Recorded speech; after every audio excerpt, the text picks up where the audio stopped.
এই লিচু খাওয়ার ক্ষেত্রে কিছু সতর্কতা না মানলে এই প্রিয় লিচুই হতে পারে আপনার ছোট্ট শিশুর জন্য বিপজ্জনক।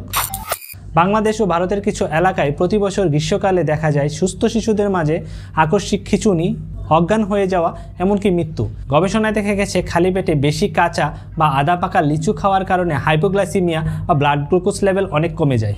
কারণ লিচুতে থাকে হাইপোগ্লাইসিন এ ও এমসিপিজি নামক প্রাকৃতিক টক্সিন, যা খালি পেটে রক্তের শর্করা বা সুগার লেভেল বিপজ্জনকভাবে কমিয়ে ফেলে। তাই সকালে উঠে খালি পেটে কখনোই বাচ্চাকে লিচু খাওয়ানো যাবে না।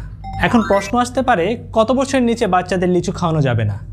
চিকিৎসা ও জনস্বাস্থ্য বিশেষজ্ঞদের পরামর্শ অনুযায়ী 2 বছরের নিচে বাচ্চাদের লিচু না খাওয়াই নিরাপদ। কিন্তু 2 থেকে 5 বছর বয়সী শিশুদের শুধু পাকা লিচু অল্প পরিমাণে খাওয়ানো যেতে পারে, তবে অবশ্যই ভরা পেটে। এখন তো নিশ্চয়ই জানতে ইচ্ছে করছে, কেন ঝুঁকি বেশি এই বয়সী শিশুদের? ছোট শিশুদের লিভার বা মেটাবলিজম প্রক্রিয়া সম্পূর্ণরূপে ম্যাচিউর বা পরিণত না হওয়ায় এই হাইপোগ্লাইসিন এ ও এমসিপিজির বিষক্রিয়া সহজে ঠেকাতে পারে না। এছাড়া খালি পেটে থাকলে আমাদের শরীর নিজে থেকেই গ্লুকোজ তৈরি করে, যেটাকে বলে গ্লুকোনিওজেনেসিস, কিন্তু এই টক্সিনগুলো গ্লুকোজ তৈরির প্রক্রিয়া বন্ধ করে দেয়।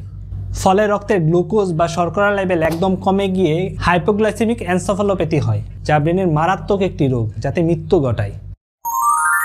লিচু খেতে মজা, কিন্তু নিরাপদভাবে। শিশুকে খালি পেটে লিচু খাওয়াবেন না, ভরা পেটে লিচু দিন।